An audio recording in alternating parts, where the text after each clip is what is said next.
Fox 61 News at 10 starts now. Our snowy weekend continues and continues and continues.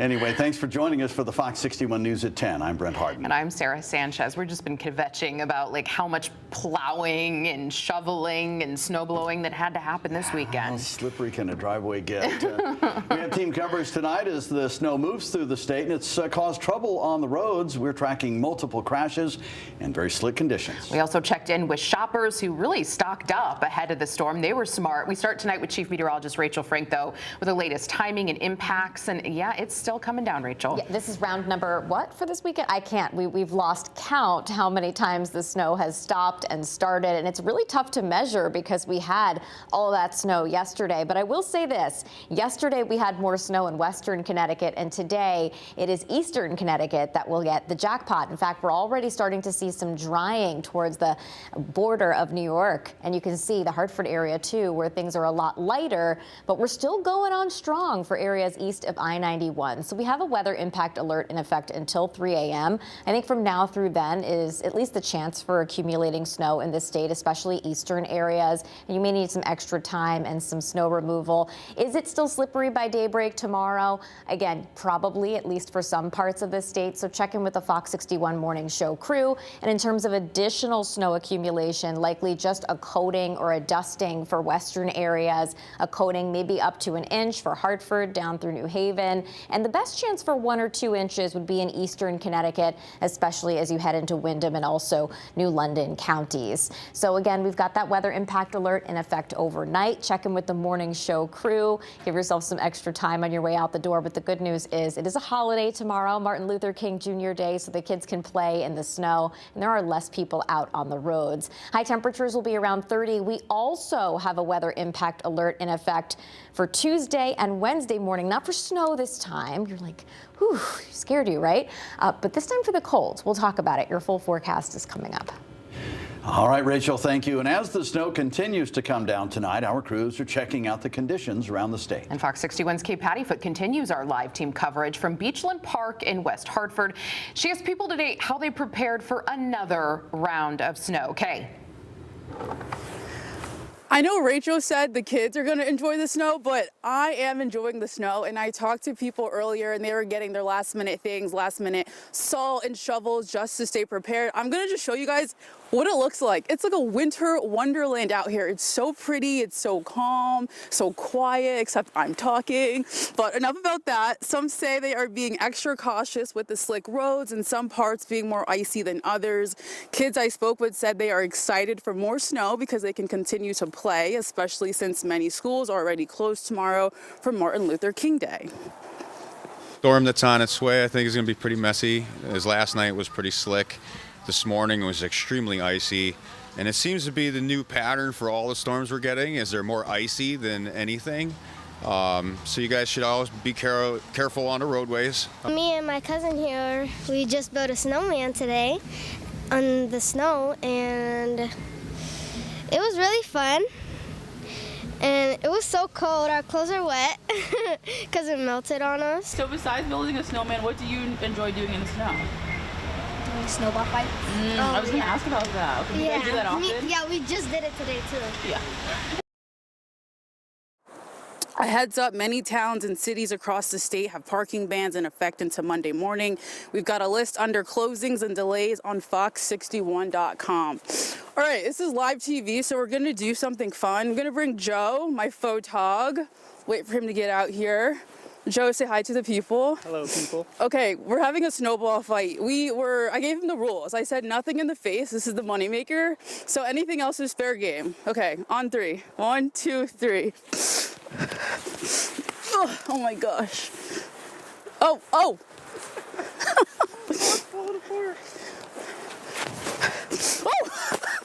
Okay. Live in West Hartford, Kay Pattyfoot, Fox 61. Oh, there we go. Well, watch your back, Kay. I'm waiting to see the memo tomorrow morning. Please no snowball fights when you're out doing live shots in the snow. Per management. Too dangerous. Well, some things, though, that aren't so fun here. Some things we have to keep an eye on out there, the road conditions. Yeah, Fox 61 Stefan Reels is live in Hartford now. Stefan, you've been out across the state today. What have you seen? Well, Brent, Sarah, it's really ebbed and flowed throughout the day. When I was out in West Hartford this morning, the roads were kind of covered in slush until the snow died down. Then things kind of got a little more calm. And right now, even with the snow a little light, the roads back behind me in Hartford and on the highway, they're fine, but it's really hard to ignore right now that these conditions are not ideal. And some people that I spoke with, who you're about to hear from, told me that they were not looking forward to driving through this overnight snow. Whether it's sunshine, sleet, or snow, traffic doesn't stop in Connecticut.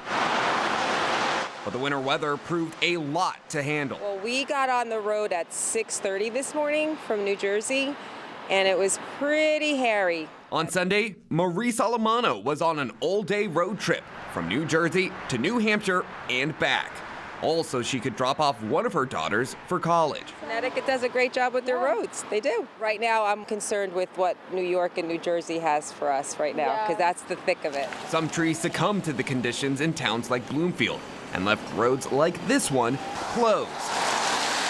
Some drivers still took their chances. And a weekend of slick streets and slush conditions made the roadways difficult and dangerous to navigate. This car rolled over the guardrail on Ratlam Hill Road in Barkhamsted Saturday, while this car crashed into a utility pole Sunday morning on Soundview Road in Guilford. And added to the accidents, members of the Guilford Police Department say they had to respond to. Now is not the time to have those jackrabbit starts or abruptly jam on the brakes. AAA spokesperson Tracy Noble says the best thing drivers can do now is stay inside while crews treat the roads. If you do have to go out, know that the speed limits are for ideal road conditions. So slow down, increase your following distance, make sure everyone in the vehicle is buckled up, and do not drive distracted. So really, it's important to take advantage of that 3-day weekend for everyone and just make sure that you stay at home.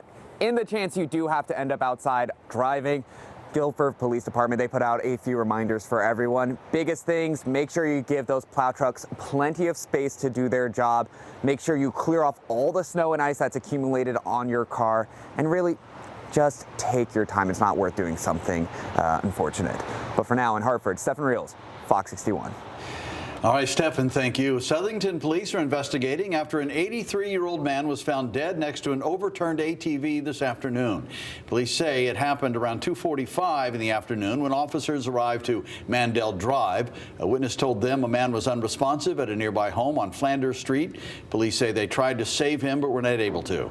The man was identified as Andrew Connolly. Investigators say he was operating an ATV with a snowplow attachment when it went off an 8-foot retaining wall and rolled over.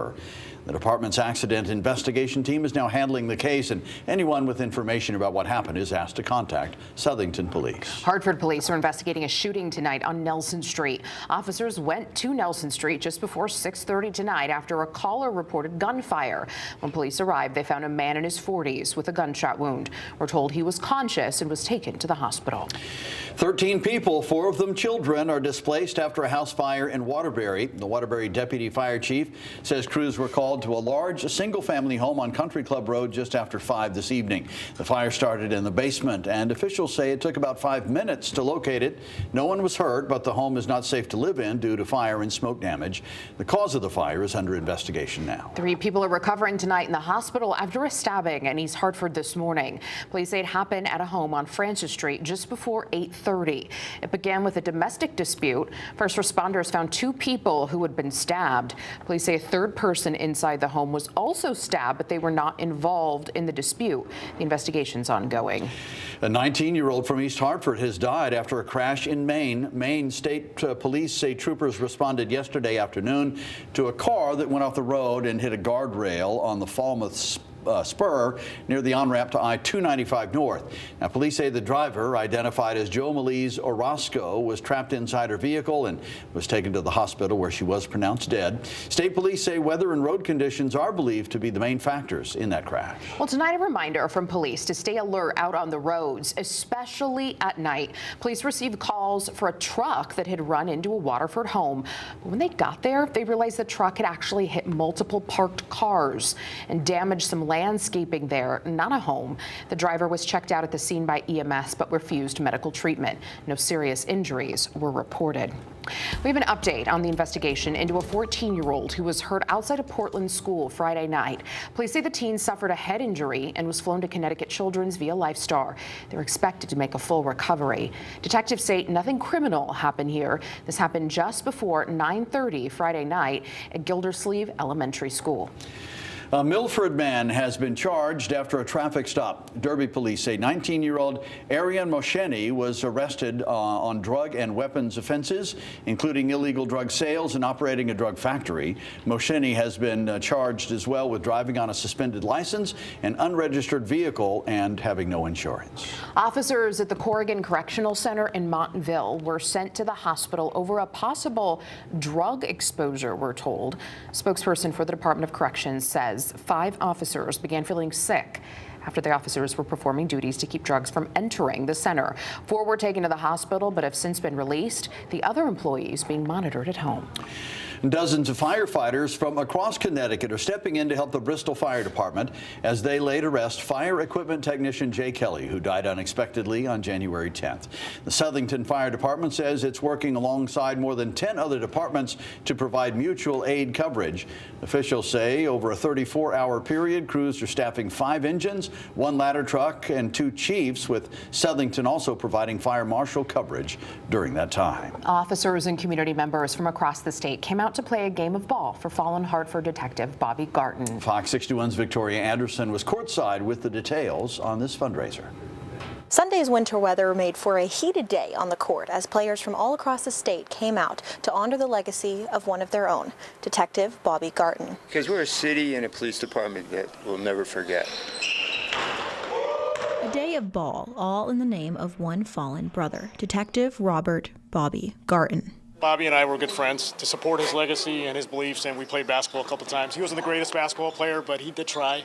Hartford Detective Abhilash Pillai told us his friend was better known for his skills off the court as a great detective, golfer, brother, and son. Garton's life was cut short suddenly in 2023 when a man fled from a traffic stop and crashed into Garton's police cruiser, killing him and injuring his partner. Now, almost 3 years later, his family, friends, and foundation keep his legacy alive. There's a lot of money that's coming in from every person around there, that people that never knew him, but people that believe in his beliefs and support his legacy. Sunday's event brought in departments from Bridgeport, Stamford, Old Saybrook, and even Aetna employees. All proceeds from the game and raffle items will go back to the Detective Robert Bobby Garton Memorial Fund, which feeds directly into local Boy Scout troops and police foundations. A life of giving back, now a legacy. Bobby never really leaves us. He's always around. We always think about him. To learn more about the fund and how you can donate, we will have a link on our website at fox61.com. In Hartford, Victoria Anderson, Fox 61.